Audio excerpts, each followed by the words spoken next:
Пагански корени на Великден.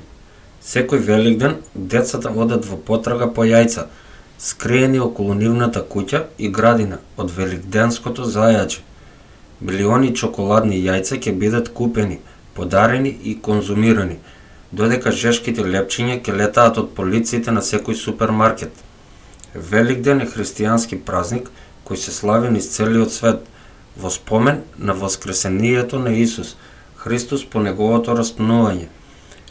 Како тогаш, зајчињата, лепчињата и јајцата се поврзуваат на овој верски настан. Одговорот лежи во предхристијанството со многу од темите на Великден вкорените во пагански традиции. Великден паѓа во период од годината познат како пролетна рамноденица, кога должината на ноќите на северната хемисфера станува идентична со должината на деновите. Пролетта е време на обновување и повторување и повторно раѓање, бидејќи зимата почнува да паѓа со ветување за посончеви подолги денови кои престојат со илјадници години. Луѓето од различни култури ги означуваат и слават рамнодениците и солстиците, најдолгите и најкратките денови во годината. Предхристијанскиот антички свет е исполнет со приказни за воскресение околу пролетта. Една од најстарите цивилизации во светот, сумерите, кои живееле во јужна Месопотамија, модерен јужен Ирак, напишале приказна за нивната божица Инана на глинена плоча околу 2000 години пред Христа. Приказната вели дека Инана се спуштила во подземјето за да го најде својот неодамна починат сопруг. Таму била убиена пред да биде вратена во живот од други богови.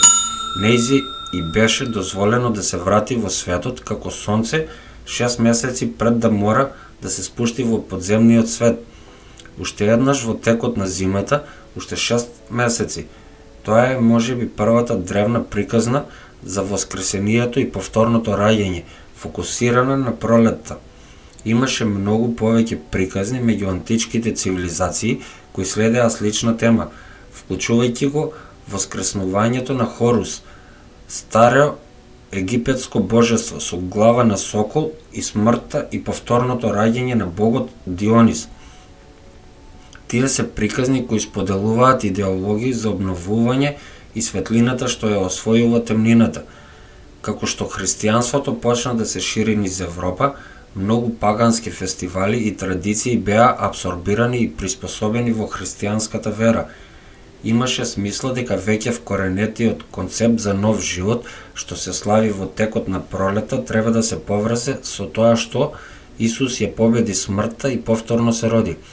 Ако сте забележале, датумот на Великден се менува секоја година и тоа е затоа што е управуван од фазите на месечината, а не од одреден датум на кој се вели дека Христос воскреснал од мртвите. Се паѓа во недела по првата полна месечина по пролетната рамноденица, што ја прави прослава на годишните времиња. Концептот вкоренет во паганството, што е со името Великден. Од каде тоа? Се верува дека во повеќе европски земји името потекнува од хебрејскиот збор Песах, инаку познат како Пасха, еврејскиот пролетен празник. Меѓутоа на јазиците што зборуваат англиски и во Германија, некои историчари тврдат дека зборот потекнува од паганската пролетна божица наречена Еостре, која е документирана од англосаксонски монах кој пишува во текот на 8 век од нашата ера. Еостре, која е документирана од англосаксонски монах, беше божица која се слави со фестивал за време на пролетната рамноденица и според некои научници, низината поврзаност со зајците е потекло на приказната за великденското зајаче, иако за ова се уште жестоко се дебатира. Зајците долго време се древен символ на плодноста и животот, со оглед на нивната плодна способност да се размножуваат. Тие се совршени икони за пролетта и сето она што таа го представува. Сепак поминало до 17 век, пред германската традиција за великденскиот зајак позната како Остерхазе, која им доставувало јајца на добрите деца. Помекото, поподложно зајаче, на крајот го замени зајакот, бидејќи традицијата се шири низ Америка преку германските имигранти во текот на 1700-тите години. Што е со великденското јајце? Од каде дојде тоа? Датирајќи од античко време, јајцата како зајаците исто така биле символи на нов живот и плодност во различни култури, како што христијанството ги абсорбирало паганските пролетни традиции, јајцето исто така е приспособено да стане совршена представа на Исусовото воскресение. Лушпата од јајцето го символизира гробот, додека пукањето или кршењето го представува Исусовото појавување, смртта која го освојува животот. Во западното христијанство, пепелната среда означува период на покаяние и пост 40 дена пред Великден, познат како Велики пост.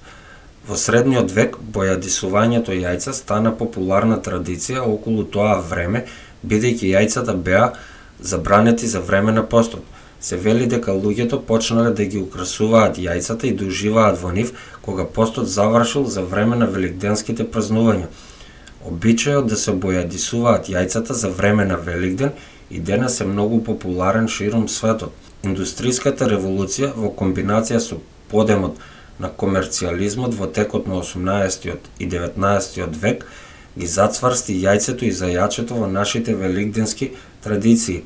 Честитките беа украсени со нивните слики, додека кондиторската компанија Кадбури започна со производство на чоколадни јајца во доцните 1800 години.